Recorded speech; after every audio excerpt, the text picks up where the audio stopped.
This is Star Talk, Sports Edition. The Making of a Phenom. This is a series that we're doing just to try to understand what does it take to become great? What does it take to become the greatest of all time? And I've got with me, of course, Gary O'Reilly. Gary. Hey, Neil. You're there, a football star from the UK. Excuse me, soccer. Thank you. Soccer. Mm-hmm. You're also a sports commentator after you retired there. So it's great to have you here. And Chuck, always good to have you, man. Yeah. You know, Neil, if I knew we were doing a show about the greatest of all time, all you had to do was ask me. Longtime Star Talk co-host, comedian, and apparently on your resume now it says actor. So I'm waiting to see what movie that shows you show up in there. No, that's you just noticed that. That's all. It's like when you buy a red car and you're like, there's so many red cars around. I've been an actor for many years. All right. Well, this is the next in our miniseries, The Making of a Phenom. Yeah. And in earlier episodes, we've talked about what might be the genetics of a phenom. That's the nature part of the equation. And today we want to talk about the nurturing side, because to be nurtured requires a coach. It requires an environment. It requires resources for athletes to rise to become the best in their game. And there's only one person in the universe who I wanted to talk to about this. The one and only Pete Carroll. Pete was we needed a stadium of applause. I appreciate it. The crowd went crazy right there. Head coach and executive vice president of the Seattle Seahawks. You have a Super Bowl win under your belt with 2014 versus the Broncos. Very nice. One of only 3 coaches to have won a Super Bowl and a college football championship with USC. Very nice. And you are founder of the company Compete to Create. This is ambitious. We want to get into that. And co-author of a book titled Compete to Create. How unimaginative. That's the name of it. We couldn't come up with anything else. That's all we. And subtitle: An Approach to Living and Leading to living and leading authentically. Yeah, because people know when you're not real. The people know. So tell me a little bit about your book this summer 2020. Well, we're really, really proud. It's an Audible original, and Dr. Michael Gervais, who is a partner of mine, has been working with us for 8 years at the Seahawks. Really a performance master, and we've been working together to try to help our players be the best they can be. And in doing so, we've just shared a lot of time together. He has a tremendous amount of work that he's done in his past. So we did a little book in combination, and really Mike leads, and I kind of bring in the coach's corner, about the different topics and things that go along, and we connect some to what we do, but basically we're talking about helping other people. Yeah, you're saying whatever I am, I can be better at it if I listen to your book. That's what you're saying. Well, I would like to think that everybody would find ways to be challenged to improve the way they're living their lives. Okay, I don't care about getting better. I want to be the best. Okay, you're like Russell Wilson. Yeah, thank you. Forget just being better. I want to be. You're a coach, one of the greatest coaches we have. I want to be the best. Is there any messages in there about that? Oh yeah. It all starts with self-discovery. To have a chance to be your best, you have to figure out who you are, and that is where our process always has begun. And that's until you can unlock what you're capable of doing, what you're capable of believing about yourself, you don't have a chance to be a great performer, because you can't recreate your performance. When you don't know who you are, it's hard to get back to it sometimes. And so it all starts there, and there's a lot of depth there. There's a lot of work to be done there. There's a lot of inner work, the hard work that you have to do that really challenges people. I'm surprised, more people don't really take the time to step away from their busy world and take a look at what is important to them. It really just begins with beliefs. You got to figure that out. What about people who don't want to be challenged? They ain't gonna be great. Funny how they're just not gonna make it. I'm so interested to hear that you start there when you look at the level of play, especially in the NFL, which I think is the highest level of play. I'm going to say the NBA and the NFL are the two levels of there's no comparison. There just is no comparison. There's no other league or player that could step into those onto that quarter field and compete with those guys.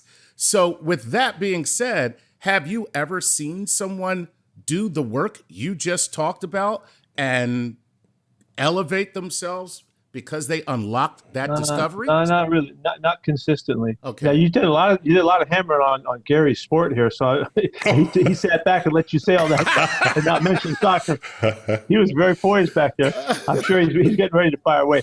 But no, there's without this extraordinary inner drive that pushes you for whatever it is that fuels you, the limits that you have to reach and the boundaries that you have to extend, they just don't happen, and they certainly don't happen consistently enough.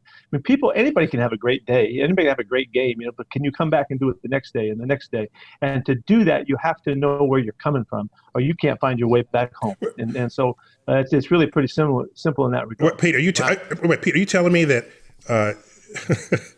you're espousing Yogi Berra's edict? 90% of the game is half mental. Is that what? Did you just say that? Did you just say that? Yeah, I could easily have said it. I love Yogi, and I have stumbled my way through into that at times. Yeah, you're not alone, Coach. I must ask you. I mean, any decent athlete wants higher performance levels. So in your program, there are so many areas of which you focus on. It might be sleep management. It might be understanding yourself, as you say. But what would you say are the indispensable elements of your Compete to Create program? Yeah, well, I think we need the steps along the way. But if you're looking for a shortcut here, I don't know that there's a shortcut to being great. I think it's the long, hard road that you have to be willing to battle.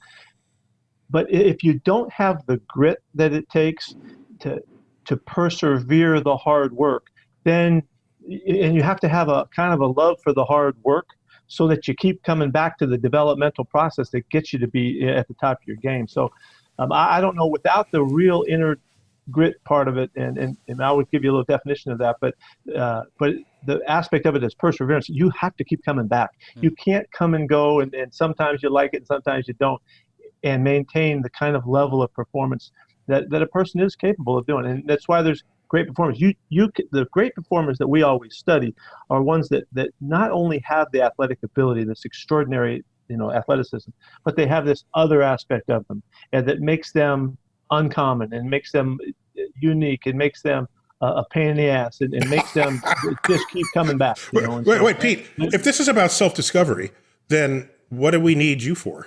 A coach?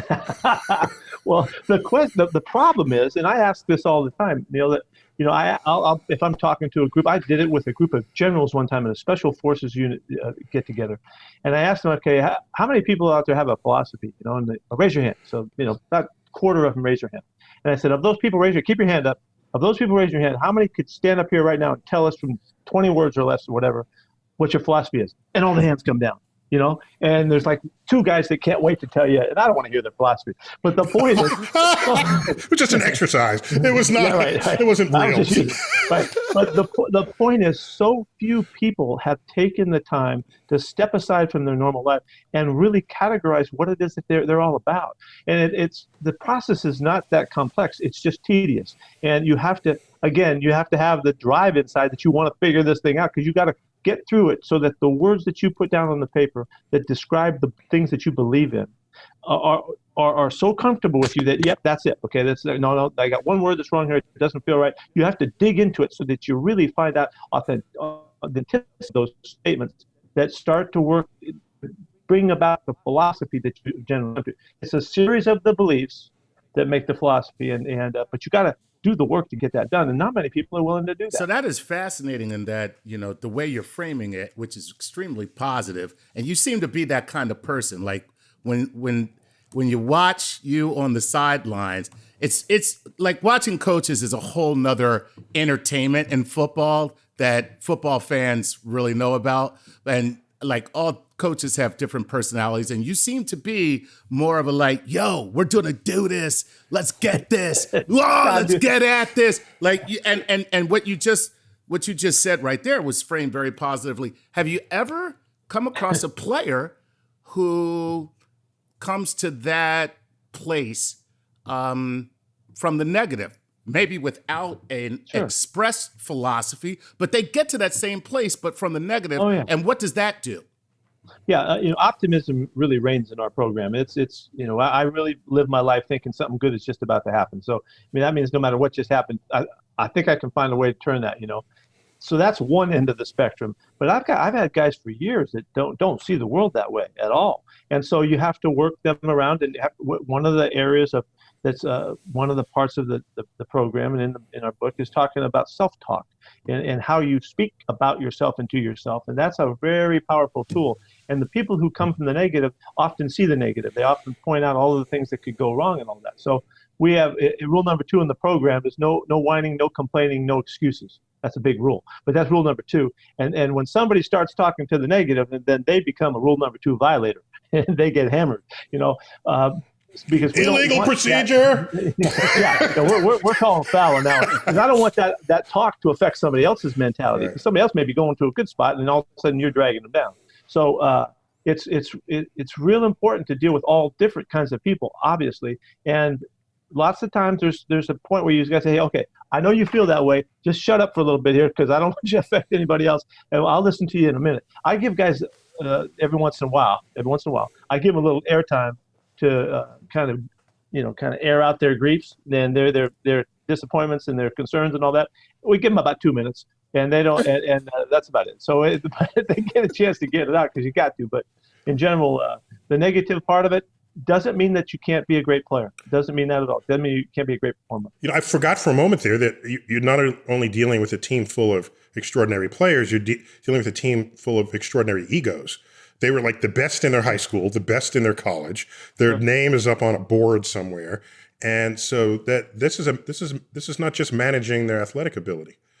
No, there is a lot that goes into the complicated individuals that we deal with, and I mean, I think everybody's complicated, but I also think everybody's extraordinarily unique too. And so it's our process. We're a relationship-based organization. I mean, we care about figuring out how to deal with the people. He rolls his eyes. Oh yeah, okay.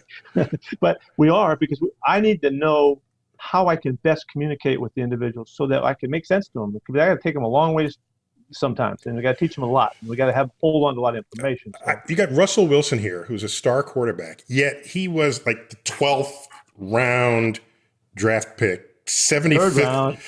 It's what'd you say? Third round. My notes are right. Overall, what number was he picked? You might have had it with 75. I don't know. That might have been the number. I don't remember that. He might have been the 12th guy in the third round. Gotcha. Okay, there you go. So here's the thing. Do you know he will rise higher than what he was when you obtained him? What of your book gives you insight into how you're picking people to say that person can self-actualize? I hate that phrase, but that's what that person knows where they are and they know where they can be. By the way, he's already great, so you can just lie and say, "Yes, I knew all along." Yeah, well, I'm not one to try to do that one. You can take that shot if you want. But Russell is such an extraordinary man, and he came to us with a mentality that was an exceptional mentality, to the point where when we first were interviewing him back at the Combine years and years ago, somebody had told me that Russell Wilson is going to tell you things that you're going to think aren't going to be able to be true. He's going to lay out this, he's going to say this or say that. He said, if I were you, I would give him a chance to say what he wants to say and give it a chance to happen, because it's really likely that he's going to bring it to life. And this guy, he's done all of that. Russell Wilson has taught me that somebody can be that a person can live a life and be so extraordinarily, consistently confident and believe in himself and make it come to work every single day, every day, forever. He's missed one play, knock on wood, in the years that we've been together, 8 or 9 years we've been together. He's missed one play. He's never missed practice. He's never missed a meeting. He's never missed, but forget all that. He's never missed the opportunity to be on the absolute tip of the spear at driving to be as good as he can be. And I got to put this out there because I saved your ass on social media back when he did it. Oh boy! Here we go. He was going in the tank. He did the. I don't want to call it impossible because I'm talking physics here. He did the improbable. He did a lateral that was a forward pass, but he was running so fast that his backward lateral ended up moving forward on the grid itself. And so I just said, look, whatever the rules are, you can't fault the guy for running faster forward than the ball that he throws backward. You can't fault him. So, yeah, that's Galilean stuff. I can't believe it. Galilean transformation. So that would be a play that, consistent with what you said a moment ago, that he made happen. That it's like, no, you can't do that. But he did it, and he did it successfully, and everyone said it's a legit play. He was probably one play in his career from going in the tank. When that happened, and you pointed it out, everything changed. Yeah. The whole world shifted. No, I'm just kidding. That's not that way. He's been lateral. Yeah. He's been lateral in the ball all his life. But somebody finally told us what just happened. That was really a fun moment. I think, did you tweet that out? Yeah, I tweeted it. I tweeted it, and you do it in slow motion. He's running forward, and who was the running back? Michael Davis. Michael Davis was behind him the whole time. He pitches back to him, but while the ball is airborne, they're both still running forward down the field. And then when Michael Davis catches the ball, he catches it forward of the point where Russell Wilson released it, but Russell Wilson is still ahead of him in this moment. So it was a beautifully executed play, and I'm glad they let it stay, because otherwise they'd have to slow down the game. You can't fault the guy for running faster than the ball. Come on now. There is nothing in the rule book that talks about Galileo, I promise you. And they never mention the word transformation either. That's too lofty. So neither one of those are mentioned, but that was a great illustration. I think everybody that ever watched ball and saw that moment learned from that. It was, everybody remembers how that worked. So I used to think of it as throwing stuff out the window when I was driving in the car, to throw something that my buddy's driving next to me or something like that, and it stays with you. I had no idea, though. We were on to something. Let's go back to Russell Wilson. Not every player, as you well know, turns up with the full package on board. And you know that there are players turn up with so much talent it's untrue, but they fail to launch. How do you as a coach ensure that failure becomes less and less and less each season? Well, that is ultimately our challenge. That's what we deal with on a regular basis. And so I'll give you an idea. One of the things that we do when we get to know our players, and as we're learning who they are, what they are, is we try to gauge, what kind of a competitor they are, and what do they have innately in them that makes them who they are. And then once we evaluate that, then we try to determine how could we strategize ways to help him find other elements of his potential and see if we can't stir those. Sometimes you butt your head against the wall and it ain't happening, and some of the most marvelously talented athletes just don't have the other aspects of their makeup. And it's like, goes back to Yogi's thing, there's a great deal of our performance arts are about the mental side of things, and we can't deny that. And some players are able to lean on that even more than they do their athleticism.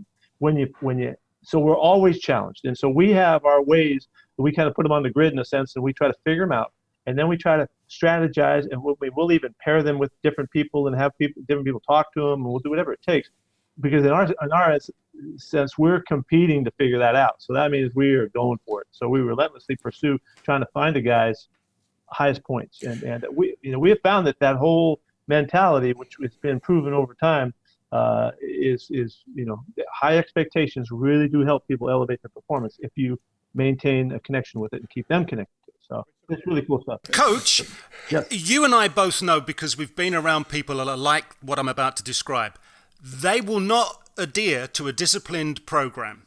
Yet when they go out and perform, they max out all the levels. Yet they will not conform to the program you've set in. How do you handle someone who gives you so much on the field and is a pain in the ass off the field? Ooh. Okay, I handle those guys really well. I've had a lot of experience with guys who will, just don't want to conform. They just don't see themselves as part of the system, as part of the, the ongoing way that the game has always been, or that being on the team and all that. But, and that's why, to me, it's, I don't know where it came from, but this trying to unlock this unique qualities, the extraordinary special way that a person presents themselves to their life is really important to me, because I don't want to miss a chance to find a guy's opportunity to be great in what he's pursuing. He wants to be a great ball player.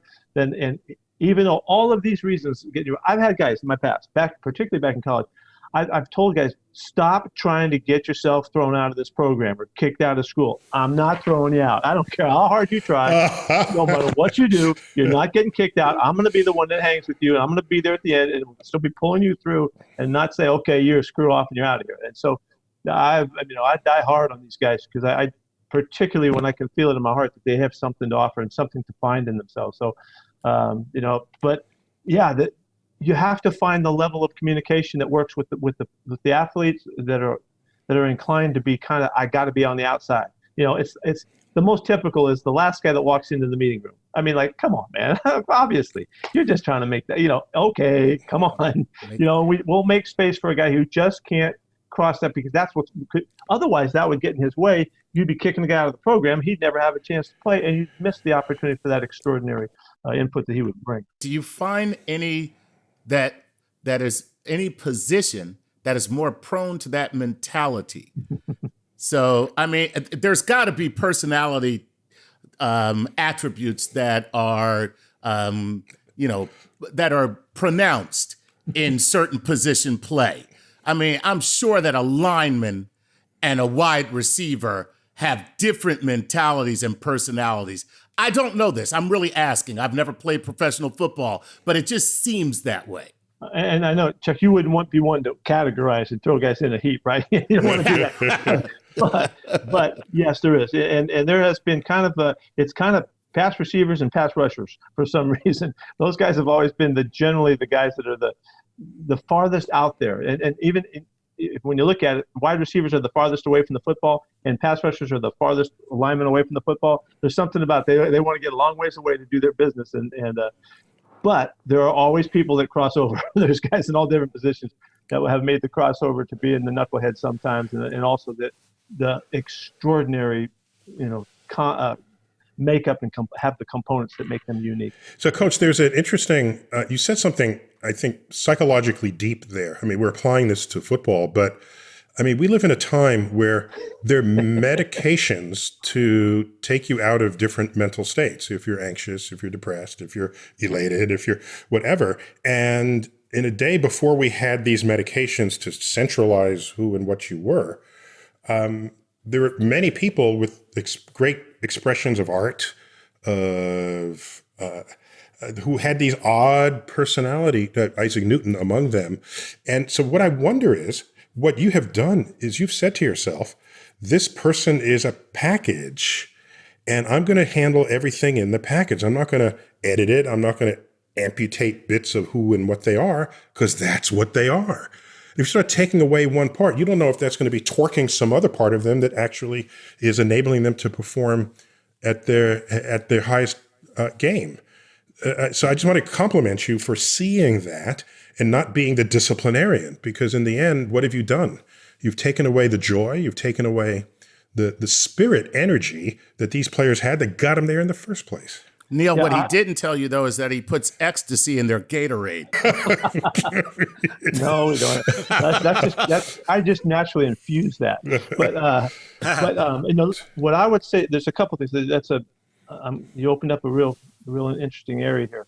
One of them is in defense of a thought, is that I think the discipline that it takes to be a great artist, the discipline that it takes to be a great dancer, a great musical performer, singer, piano player, whatever it is, as well as an athlete, as well as a scientist, as well as a leader, I think that there's makeups that if we try to categorize them, we're going to leave too many people out. And my thought is that I need to be so open to the extraordinary things that people have inside of them that I'm going to go to the greatest length to uncover that. And in that, I think that takes discipline. Yeah, but Coach, you are demonstrating to us that you have very high EQ. All right, the emotional quotient, I think they call it, where you know and understand how people are feeling, how people are thinking, how to manage that. But this is the 21st century, Jack. And we have AI, we have technology, we have chips to put in their shoes. We can know things about them that you're not going to get just by singing Kumbaya. So where is the balance between the technology you know that can help you improve your coaching and have them improve their game, and then the rest of what it is you've been describing? Yeah, we have. I think we have one of the most cutting edge, performance groups supporting our program in analytics. All of the science that we bring to it is there for us to process. So, because there is marvelous information that comes through, but without, I don't know about AI stuff, but I do know that somewhere in here you got to put that information into use, and we have to make that declaration of where it does fit. And I'm sure that there's science to do that, but that's what I'm doing. I'm trying to take see, if you're competing, and let me get this, you're either competing or you're not. That means you're either trying every single freaking thing you can think of in every direction you can think of it until you can't breathe anymore to figure out how to solve a problem. And in that, what information is not worthy? What would I turn away? What would I be willing to say? Oh, I don't know that. I need everything. What's the phenom of the future going to look like? Is it going to be a Russell Wilson type of guy who gets the picture focused from before he even walks through your front door?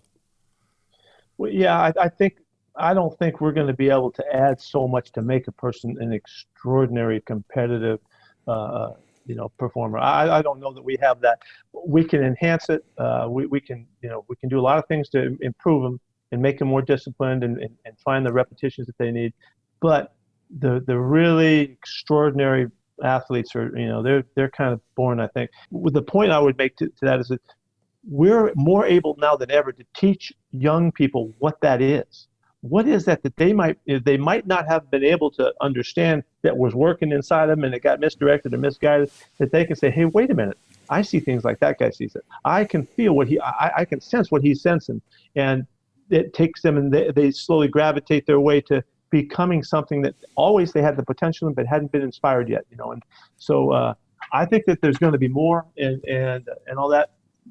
But they're so rare, and it's so worth looking for. But the point for us, let's just get them closer. Let's take them closer to Mecca here, and let's see if we can get them to a place where they can really cut it loose and perform. And that's the whole performance model is something that'll be fun to talk about if you guys get to that.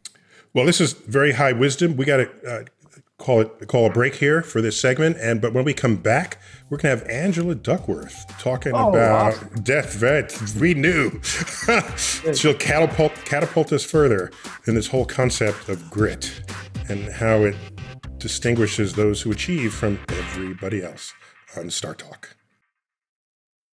Star Talk, we're back. The making of a phenom. In the second segment, continuing what is the third installment of this series, we're going to bring in someone who is an expert on, shall we say, grit. All that it takes to want to do something, whatever that is, whatever that recipe might be. Coming off the horn with Pete Carroll, learning about how he's trying to get his players to be all they can be. And we've had to find the one expert in the world who knows about grit. In fact, she wrote the book on grit, literally and figuratively. And that's Professor Angela Duckworth. Angela, welcome to Star Talk.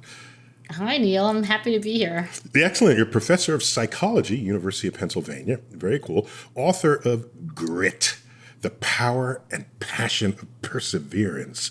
See what you did there with that alliteration. Very nice. Did you catch that? I'm glad you appreciated it. Totally good. Writer to writer. You co-host the podcast No Stupid Questions. That should be the title of every podcast. And you're also MacArthur Genius Fellow back in 2013. So you've got all the pedigree that we need and want for this show right now. So let's just come right out of this and say, what is grit? I've been studying high achievers for my whole career as a psychologist, and grit is one thing they have in common, and that is to say they have passion and perseverance over really long time frames. So they're not just crazy about what they do and working hard for like a day or a week, but for years, decades, and for some people, even a lifetime working in one direction. Okay, it's one thing to just identify it because they have it. But that's not as useful as not having it and wanting to get it. So is there a way to get it if you don't have it? After I wrote the book, I actually collected more data, and most people actually would like to be grittier.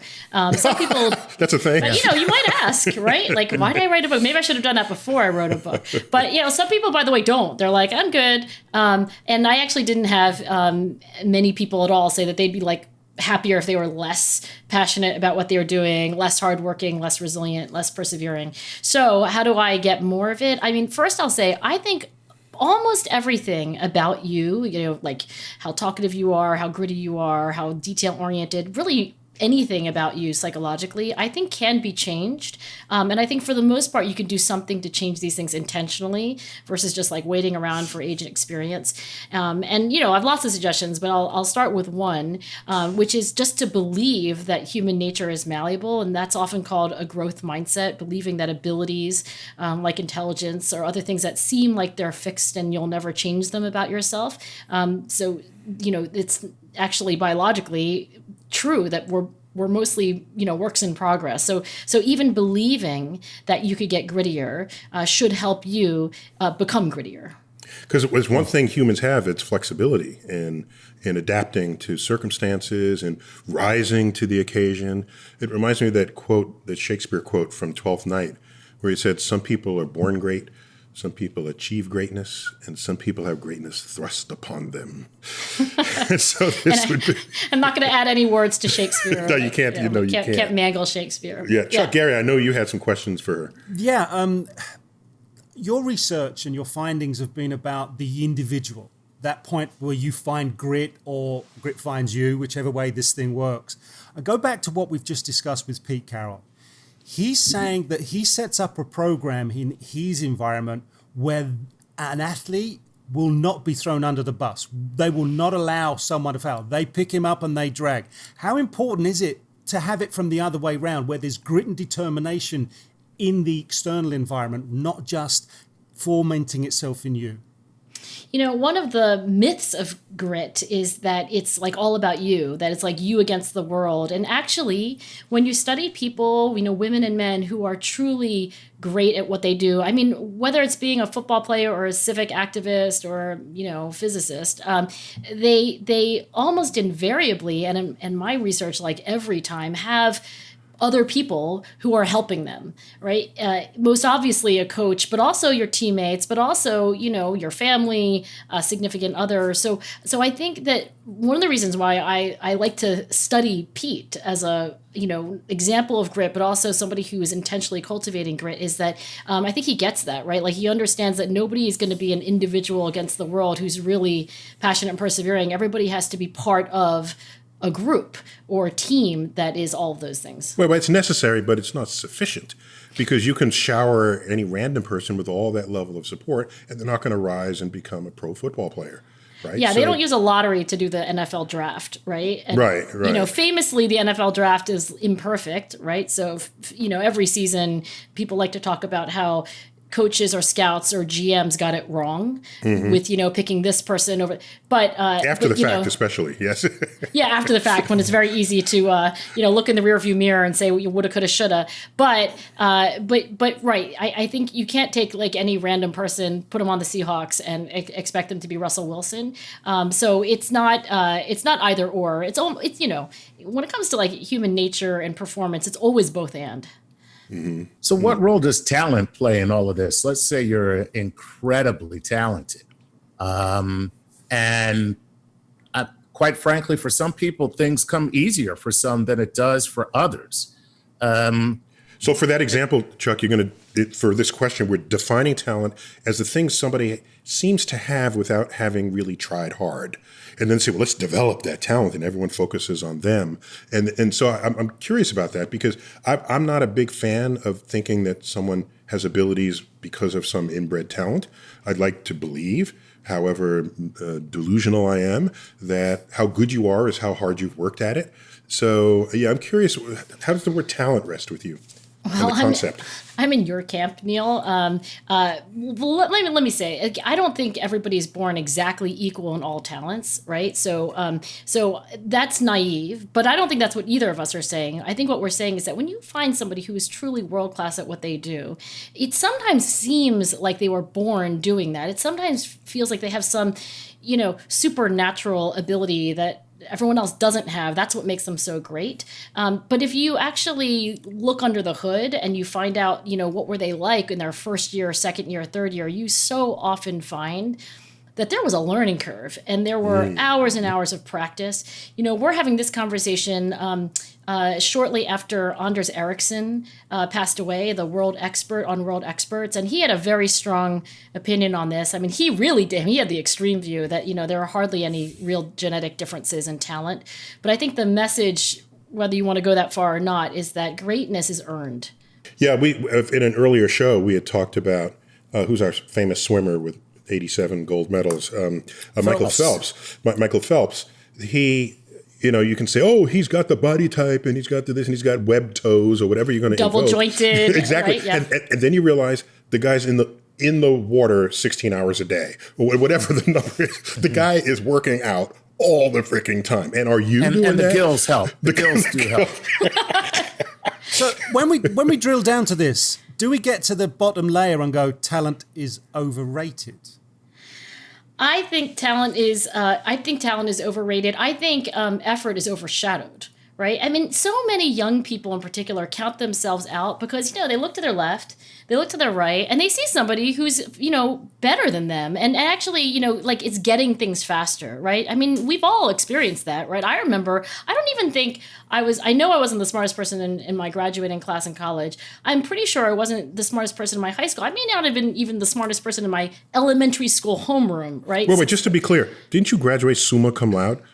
Magna cum laude. The idiot class. Ouch. Magna cum laude. Yeah. Sorry.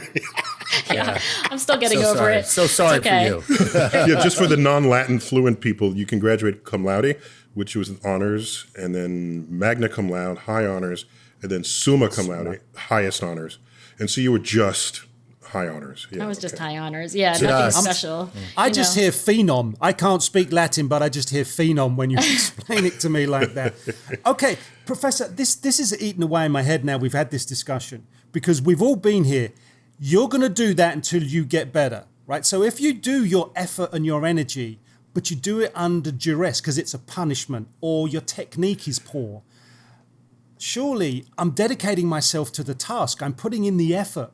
But if it's misguided, am I not building myself a time bomb here? Yeah. Okay. So there are a couple ways to get this wrong. One of the people that I interviewed for the book on grit was a double gold medal rower. And his first name was Mats, and the last name I will get wrong. So I'll just leave it at that. So, he went and tried to help other rowers learn to be great. And one of the mistakes he found is that, the idea is sometimes in their head that you just work harder and longer, right? That there's no strategy. And in fact, that's wrong, right? He's like, no, you got to work smarter too. So you can't get it wrong by thinking I'm just going to work myself to the bone, but not think constantly, how could I do this better? Is there a faster way? Is there a more efficient way? Who should I be asking for advice? So you have to have a strategic mindset about practice and not just kind of more is better and harder is better and more tired is better. I think that's one big way people get things wrong. So this is where good coaching matters and good guidance. I think good guidance, by the way, that often happens not just in your coaches, but your parents, right? I think that parents do their kids a great service when they model, but also when they just tell their kids directly that a lot in life is not about, just being exhausted when you fall into bed at night, but thinking cleverly and tactically about everything that you're doing. But I want to get back to a point that Chuck made, which was at what point is it valuable for others to pressure you to perform? What's that movie that with the drummer came out a couple of years ago? Oh my God. J.K. Simmons. With J.K. Simmons was yeah, I know, but what's it called? It's going to kill me until you figure it out. In that one movie, of us could Google it. The movie had a premise that I actually, in my life experience, for myself and anything I've ever seen, that I don't agree with. It assumes that you get great because someone is pushing you to greatness. And I think someone can push you to become better. But for someone to push you to become great, everyone I know who is great was self-driven. This is the grit that you're talking about. So at what point should a parent say, I will not make my kid play piano 3 hours a day, every day from age 6 because I'm going to destroy them? At what point does that become they now perform in Carnegie Hall because I did that as a parent? I mean, okay, we should talk about Andre Agassi, but before we do, let me just agree with you, like 100%. Like I too, Neil, have like never found somebody who was truly great at what they did because they had tiger parents, right? Psychologists like to talk about intrinsic motivation versus extrinsic motivation. Intrinsic motivation comes from within. Your goals are, things that you fully own and you feel like they were freely chosen. They feel like they express your identity. They're about your intrinsic interests. You're not fulfilling someone else's lost dreams or anything. Yeah. Yeah, my mom told me to. My dad will be disappointed. I can even make a lot of money doing this. These are all extrinsic motivations. And like you, I don't have examples from my research of people who became truly great without intrinsic motivation. But I do think we should talk about Andre Agassi because, he does describe his childhood. Forced him. Yeah. It was insane. It was like basically child abuse at a country club child abuse. That's what it was. It was like country club child. Get in there and hit that ball. I can't face another brunch. Yeah. Yeah, that's right. No smoked salmon if you don't get this across the net. But so I don't have an explanation for that. But I have to say, if it's even true, then it's the exception that proves the rule because, at some point, the motivation runs out when it's extrinsic. And I'll also tell you this about truly gritty people, and you could reflect a moment to see if that's you. Just a quick, we just got our researchers, the movie was Whiplash. We were trying to find. Thank you. I can now sleep tonight because otherwise it's going to bother me. Well, otherwise I'd have to Google it myself, actually. But, one of the things that makes people great is, this kind of like really effortful practice. It's called deliberate practice. But there's something else, too, which is like if you are really great at what you do, I guarantee you're thinking about it all the time. You think about it when you go to bed. You think about it when you wake up. You wake up in the middle of the night to get a drink of water like I do. And you're literally thinking about this thing that it's like having a voluntary obsession. And so I don't think that comes from external motivation. Now, can there be a grit gap bridge? So, for instance, tell me more. So you see that in a child that they have a proclivity, and you see that they have a bent, and you know that you need to push them in that direction, but they're resistant. So now you apply the pressure, you push them, and then in the process, they become good. Their becoming good starts to motivate them, and there's a transfer of motivation from outward to inward, and now it's like, now I'm on my own, like training wheels.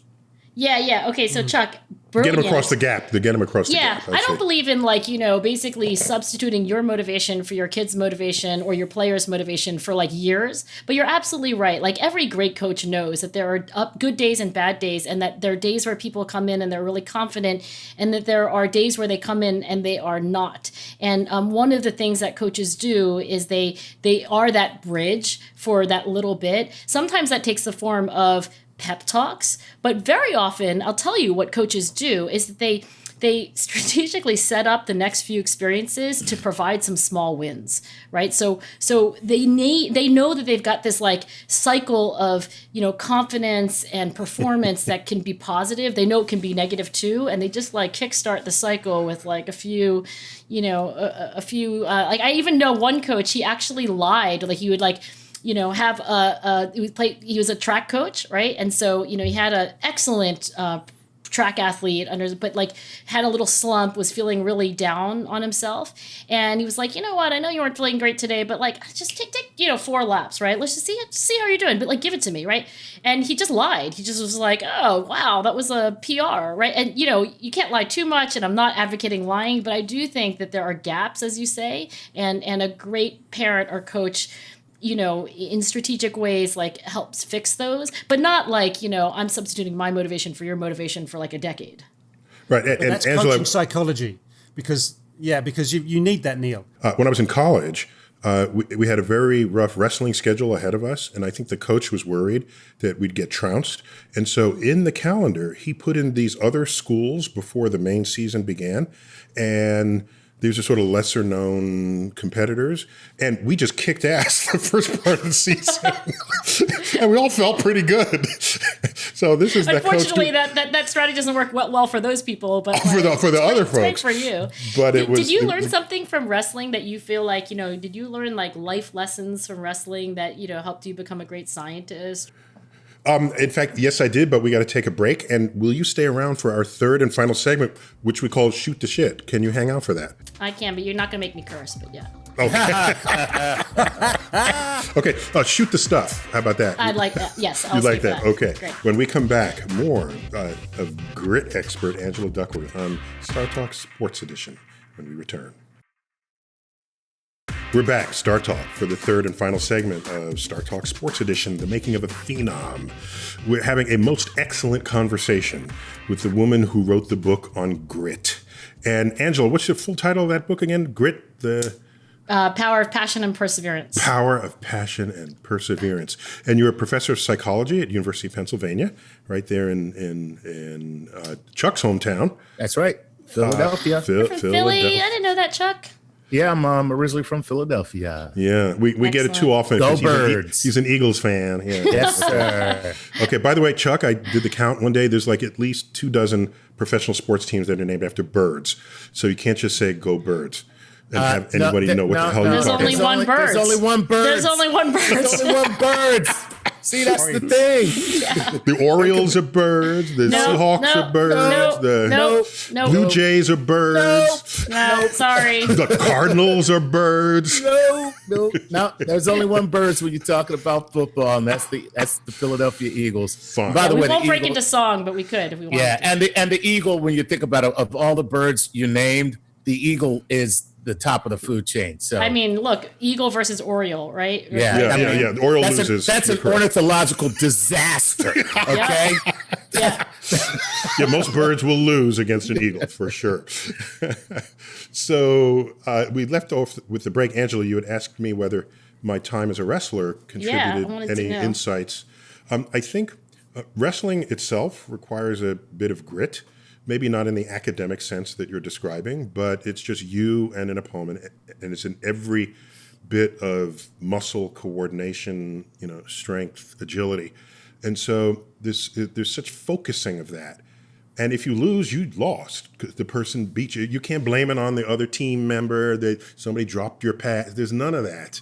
Okay. It's just you one-on-one. It is one-on-one, and it is like the purest form of combat. It's because it's just muscle against muscle. So I think about wrestling if I have a large task ahead of me and it feels intractable, and I just think of being on the mat and thinking I will die unless I summon energy. It's like you appeal to the gods. You find places within your mind, body, soul that you can reach to assemble motivation, strength, adrenaline, whatever is the key chemical, right? Legal chemical, physiological force to enable it. And so just remembering those moments, I think have helped me develop and sustain the grit that I know I have needed throughout my life. And you are right, even though I have to say it differently. You say you wake up in the middle of the night to get water. I wake up in the middle of the night to go pee. Okay, that's the difference between us. Okay, that too. But first one, then the other. But you're right. Practically every waking moment, I am thinking about the universe and ways of delivering it, ways of it's almost an obsession. But let me lead off because we're just chewing fat here. Let me ask you, for these people who do have this grit that you describe, is it at the expense of their home life, their family life, their personal hygiene? Is it is the obsession in such a way that they become separated from the mainstream conduct of civilization? Well, let's hope for the wrestlers that it isn't personal hygiene. Agreed. Totally agree. I think it is actually at the expense of personal hygiene. I dated one once, but anyway, you dated a wrestler? Was it a wrestler? Well, like in high school. That doesn't sound good. Yeah, I'm going to stop right here because it's going to get bad. Okay. But I do, once I was giving a talk and, at a company that shall remain nameless, and the wife of the CEO comes running after me. I'm like literally leaving to get into the car and go to the airport. And she was like, all right, let me tell you something you didn't talk about, which is like, what do you think happens at home when somebody is so passionate and persevering about their work? That's all they do. That's all they think about. That's all they're motivated by. And, it didn't take me long to kind of figure out where she was going. But I do think an obsession, and when you said like it's almost like an obsession, it is an obsession, right? Like it can crowd out other things, and that includes like your family or your kids. So I do think it's something that the root word of passion means sacrifice, right? So I don't want to paint like a perfect picture of grit, because it's true that it can come at a cost. Is this how you get the passion of Christ? Is the sacrifice of Christ? Yeah, is that same root roots? word. I mean, Yeah. I'm sure it was in other languages than Right. So, Professor, if I get my grit and I get myself together and my external environment, my internal environment, but as my journey moves forward, the use of that grit's most likely going to change. Because in my 20s, I'll use it in one way. Maybe in my 30s and 40s, I'll use it in another way. Or am I just making that up?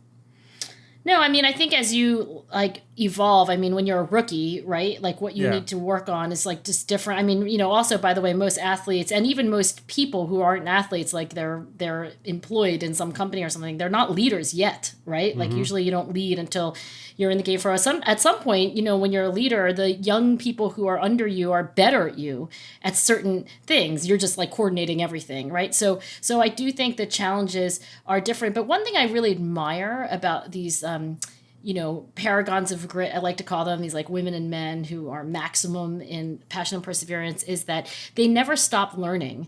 And Pete Carroll's a great example, right? Like that guy is as curious to learn about what he should be doing now at this point in the career. What is he, the oldest coach in the NFL, I think maybe? 68. So, as when he was a rookie coach, and like that to me is really amazing, is to like whatever it is in their current chapter of life, to be like attacking it with that kind of passion. But Angela, let me shorten his question. If I have grit that makes me a great athlete, that has an expiration date. Right. Because there's a point where I can't be that same athlete anymore. Yeah, but okay, so I become coach, but does that take grit to become a coach if I needed the grit to be an athlete? So what happens to grit? And for me, my grit can last until my brain doesn't work anymore. So I'm good with that. But to tighten the question that Gary asked, the grit that gets you to where you need to be, that's a function of your physiology, which then changes and you cannot do it. What happens to that person? What happens next? Now put on your psychology hat. Now tell me what happens to that person. Well, I mean, let's just use you as an example, right? Because it sounds like you learned a lot from wrestling. My guess is, knowing what you've done in your professional life, that you were probably a pretty gritty athlete when you were wrestling, if you cared about it anyway, right? So that's the same question in a way, which is like, what transfers, right? So when somebody like Michael Phelps stops swimming, right? Like, are they a total slacker, or do they transfer that kind of attitude, those mindsets, those habits, like to something else? So you're saying it's a deeper psychological mindset? Yeah, I think so. I would say this, right? It is a struggle. As you probably know, many professional athletes struggle mightily when they retire, right? Yeah. Definitely. And some could argue that like the majority, don't do as well as we wished we could say they did, right? Like on all fronts. But some of them do. And I would say the trick, if you want to ask, like practically speaking, like, if the good thing is to transfer all those psychological assets from something you used to do to something new, because it's different entirely, the trick is to actually understand like the general principles, right? Like if wrestling, I went to West Point and I actually talked to the wrestlers there, among other athletes. And excellent. And I remember actually the kid who I was talking to, who was a wrestler at West Point, said that when his coach talked about wrestling, he said, "I'm not talking about wrestling, I'm talking about life." And so the coach did this really good job of kind of like explaining like, oh, what happened today? That was about failure. All right, let's talk about failure, right? Like, this is called working on your weakness. weaknesses. Let's talk about that. And then that kid is going to grow up, and he's probably not going to be a professional athlete, but he's going to carry those general lessons about life. By the way, none of you surely know this, but the National Wrestling Organization has a membership, a Hall of Fame membership, and there's a category that doesn't go to people who are great wrestlers. It goes to people who are wrestlers who became great. Oh, great people. Right, great people. And you look at the list, and it includes... Oh, that's awesome. Abraham Lincoln. Did you know this boy wrestled? What? Yes. Our boy Abraham Lincoln wrestled. It's a brilliant category. So it's great people who wrestle rather than wrestlers who are great wrestlers. So this is exactly in your line there.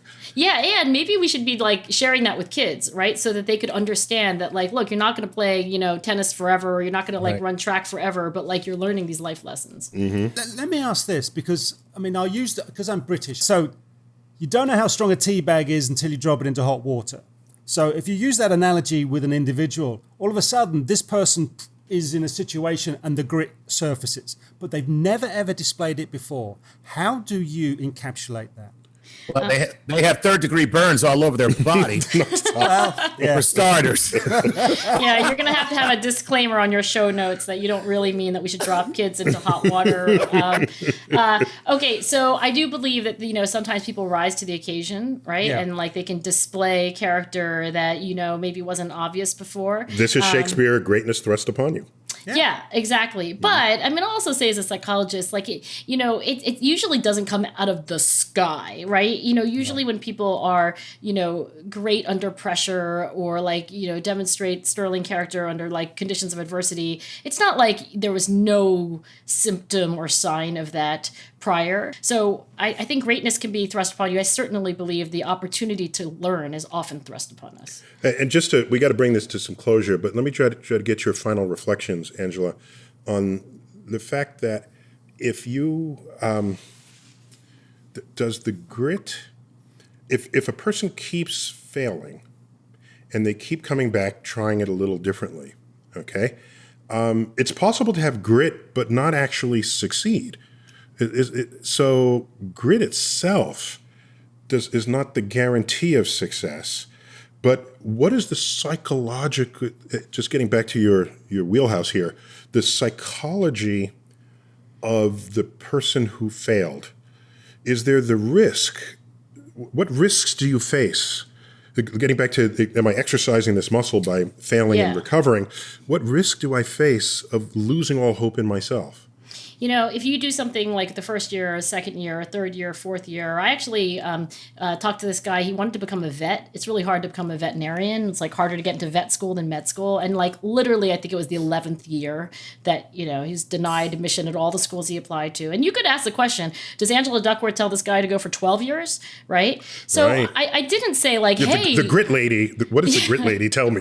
Right. Yeah, I didn't. I didn't say like, hey, maybe you should just keep applying, right? Because there's information there, right? I asked him, like, why do you think he didn't, like, get in? And then, like, he was talking about, like, scores aren't good, whatever. But I asked him another question, which is, like, why do you want to be a veterinarian, right? And he said, I love animals. Like, it's just, like, I really want to have my whole life to be, like, caring for animals. I was like, okay. Is there something else that you could do that gets you to the same end, right? Is there a different... And I think this is the thing. Yeah, I think it can be really dangerous to be grittily pursuing something where it is frankly a dead end. But I think if you ask yourself, why am I on this path, right? You might find yourself not in a dead end, but just a detour, right? Like, it's like, oh, I want to take care of animals. Like, I could be a zookeeper, right? Like, I could actually work in, like somebody's lab who's like, doing research to help animals. Like, there are other ways that you could achieve the higher level goal, the sort of the why behind what you were doing in the first place. And I think that's the life lesson for me is like, you should be gritty about your higher level goals, but you should be flexible about the lower level means to those ends. Wow, that's great. Angela, thank you for being with us on Star Talk. You have this beautifully constructed expertise that we might have to come back to get a little more of what it is you have guys. Very excellent to hear that. Chuck, always good to have always you there. A pleasure. Gary, my British man. There you go. Thank you. Thank you. This has been Star Talk Sports Edition, episode 3 of The Making of a Phenom. I've been your host, Neil deGrasse Tyson, your personal astrophysicist, bidding you to keep looking up.